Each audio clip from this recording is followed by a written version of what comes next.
HarperCollins presents A Murderous Plot by Sue Minix, read by Rebecca Lachance. To Julie and Janine, without whom this series might never have been possible. Chapter 1. Waking up in the morning was like trying to pull myself out of quicksand. Every time I gained an inch, my cocoon yanked me back too, enveloping me in its warmth and sense of security. A cozy cave where reality was forbidden and the outside world not only didn't exist, but never existed. Kind of like the fictional world I'd created in my mystery series, which never existed but felt as real as the comforter that covered my head.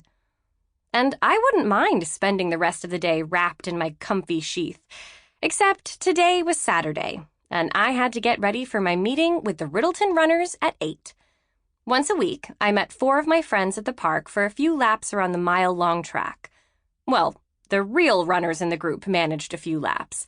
I'd yet to achieve 2 without doubling over with my hands on my knees, panting as if I'd just run 5 miles with Bigfoot chasing me.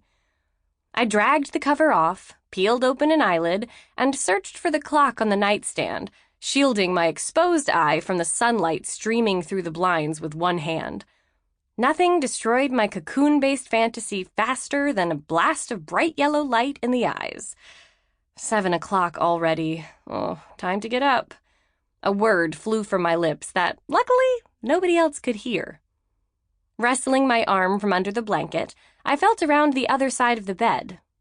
No boyfriend, no dog. Eric must have already gotten up and taken my German Shepherd, Savannah, with him. Although I should have realized Savannah was gone because she didn't throw her 85 pounds across my chest the instant I moved. Perfect. I could snooze for a while longer.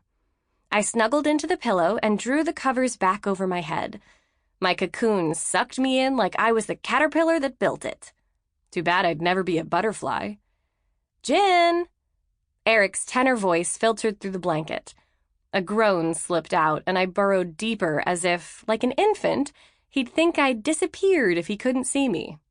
Peekaboo. Jen, I know you hear me. Go away. Come on, get up. We need to leave soon. Nope. Sleep weighed down my eyelids. No, I don't. I have an hour. An hour to actually be there, Eric chuckled. There's coffee, and I made breakfast. You should eat before we go. I'm not hungry. An audible stomach gurgle called out my fib. I'd bet he couldn't hear it, though, and I'd probably lose as usual. Nothing I did got past him. Liar. Am not. You're always hungry. No, I'm always eating. That's not the same thing.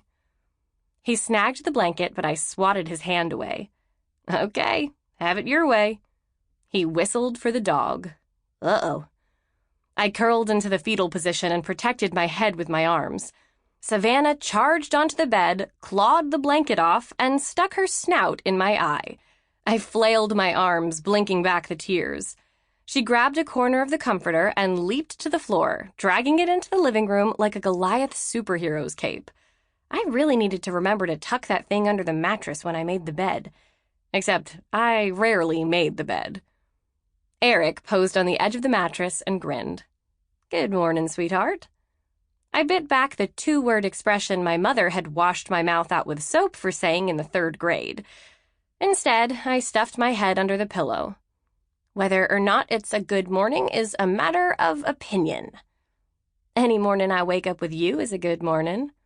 He smacked my leg. Now, get up. Your breakfast is getting cold. He really could be sweet when he wanted to be. Actually, he was always sweet. I was the one with disposition problems. Up and down, affable and grumpy. Poor guy never knew what he'd be facing from one minute to the next. And yet, he stayed.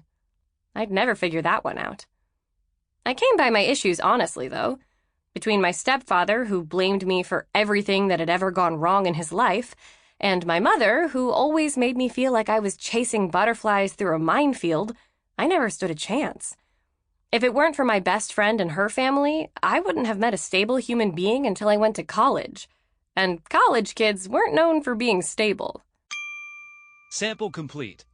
Ready to continue?